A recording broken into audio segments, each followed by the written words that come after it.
Ba'zilarga o'xshab, hali yana ko'p suvlarga idish bo'lishni xohlab, ustini ochiq qoldirsa bo'lardi.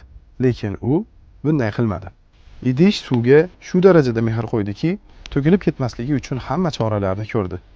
Suv idishning ichida ekan, uni toshli joyga qo'yasizmi? Chanqagan o'tlar orasiga qo'yasizmi?